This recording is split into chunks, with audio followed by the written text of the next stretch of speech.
Assalamualaikum warahmatullahi wabarakatuh. Para sahabat dimanapun Anda berada, tentu saja di bulan Ramadan yang penuh berkah ini, semoga senantiasa kita semua diberikan oleh Allah Subhanahu wa Ta'ala satu nikmat kesehatan baik jasmani maupun rohani, serta selawat serta salam semoga tetap tercurah kepada junjungan kita, pemimpin kita, guru kita, sang pencerah sejati Nabi Allah Muhammadin sallallahu alaihi wasallam. Allahumma sholli ala sayyidina Muhammad wa ala ali sayyidina Muhammad. Sahabat semua, pada kesempatan ini tentu saja kita sering mendengar lantunan ayat suci Al-Quran yang dibacakan oleh para ulama-ulama kita, para kiai-kiai kita. A'udzubillahi minasyaitonir rajim. Bismillahirrahmanirrahim. Ya ayyuhallazina amanu kutiba alaikumusiyam kama kutiba alal ladzina dan qablikum la'alakum tattaqun. Tentu saja pada kesempatan yang berbahagia ini saya ingin mengajak para sahabat sekalian memaknai sebuah puasa Ramadan dalam hakikatnya. Saya ingin menceritakan sebuah cerita kisah. Ada seorang preman yang pada masa itu dia sangat terkenal ganas, pemarah, bengis, dan juga dia tidak ingin berbagi pada siapapun. Tentu saja implementasinya hanya didapat pada diri sendiri. Padahal makna takwa dalam puasa ini harus kita pandang dalam sudut dimensi yang banyak. Sebuah perintah Allah dalam mengerjakan perintah-perintah Allah Subhanahu wa Ta'ala ini tentu saja pada hakikatnya harus bermanfaat kepada kehidupan dan alam semesta ini. Terkhusus adalah kepada orang lain. Inilah yang disebut dengan hablum minan nas. Hablum minallah adalah hubungan ketika perintah yang dilaksanakan kepada kita sebagai manusia adalah kewajiban kita untuk menjalannya sebagai hablum minallah. Tetapi dalam segala sesuatu yang diperintahkan oleh Allah Subhanahu wa Ta'ala, kita harus mengambil hakikat makna yang sangat banyak sekali, terutama dalam kehidupan hablum minan nas. Dalam kesempatan ini, sebuah kisah yang saya ceritakan tadi, seorang preman besar. Seluruh tempat-tempat usaha di sana diambil semua jatah oleh dia. Bahkan semua orang tidak bisa mengambilnya. Memakan waktu lebih kurang 3 tahun dan 4 tahun lamanya. Kebetulan dia adalah sahabat saya pada saat itu, semasa-masa sekolah. Saya mendengar kabar bahwa orang tersebut tidak saya sebut karena berpasti sahabat sekalian, tapi kita ambil saja hikmah yang terjadi di situ. Ketika saya ketemu dalam waktu 4 tahun kemudian, sang preman yang terkenal ini, yang dulu bengis dan amarah, dia lebih banyak diam dan tersenyum. Sudah dingin. Lantas ketika pada saat itu banyak perseteruan, saya lihat sudah duduk bareng, sudah makan bareng, sudah ngopi bareng. Lantas terucap dari mulutnya bahwa dia ingin berbagi kepada fakir dan miskin. Saya mendengar itu, ada hidayah apa terjadi ketika seorang preman yang bengis, yang pelit, yang tentu saja tidak memaafkan kesalahan orang lain, tiba-tiba berubah. Ternyata saya bertanya secara pribadi, apa karena ketakwaan dia kepada Allah? Dengan ibadah apa yang dilakukannya?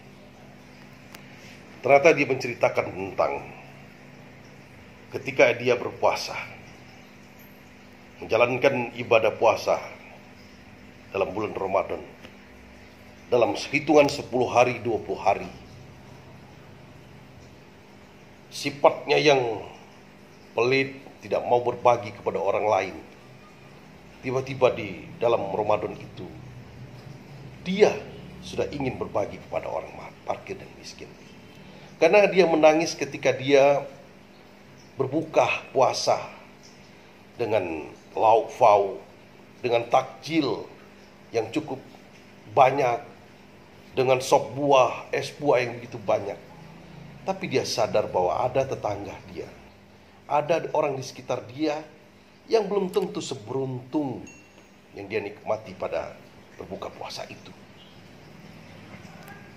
Terus ketika dia berpikir, ketika dia sering marah, ketika sering bengis kepada anaknya, kepada istri-istrinya, kepada keluarganya, kepada sahabatnya, lantas di puasa yang ke-20 hari, dia merasa bersalah sekali, egois sekali ketika sesuatu diselesaikan dengan marah.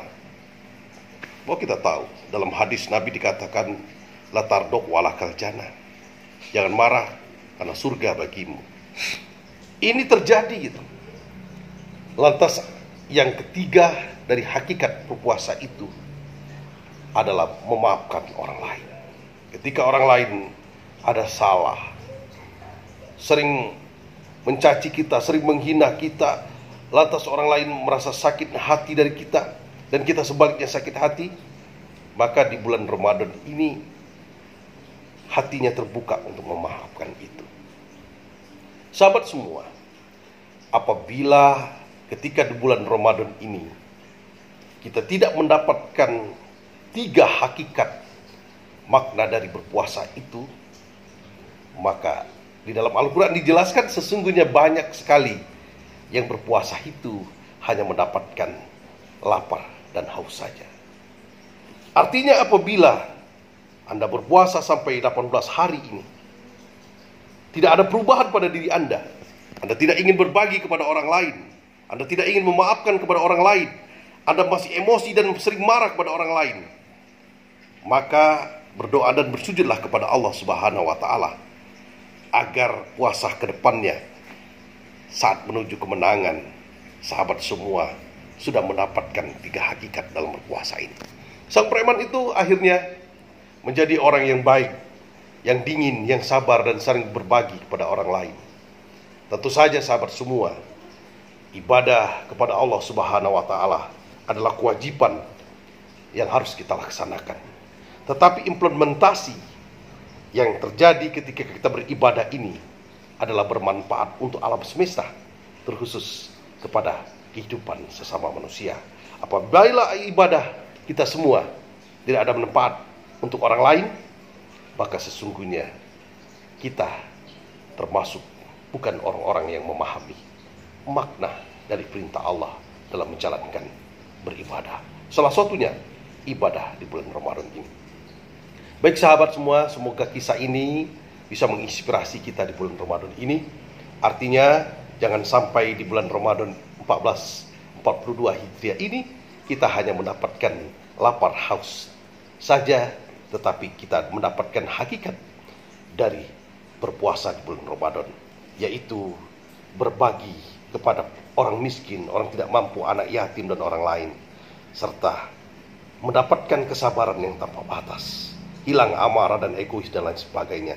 Dan yang terakhir adalah memaafkan seluruh kesalahan orang lain. Terima kasih sahabat, semoga ini mendapatkan manfaat. Apabila ada sebuah kekurangan, datangnya daripada diri kami sendiri, dan apabila ada suatu keistimewaan dan kebenaran, semua hanya datang daripada Allah Subhanahu wa Ta'ala. Wallahul muwaffiq ila thoriq. Assalamualaikum warahmatullahi wabarakatuh. Baik teman-teman, sahabat akad dimanapun Anda berada, tentu saja jangan lupa dukung kami dengan cara like, subscribe, dan bagikan berita ini agar bermanfaat untuk yang lain, dan aktifkan lonceng notifikasi agar tahu video yang selanjutnya.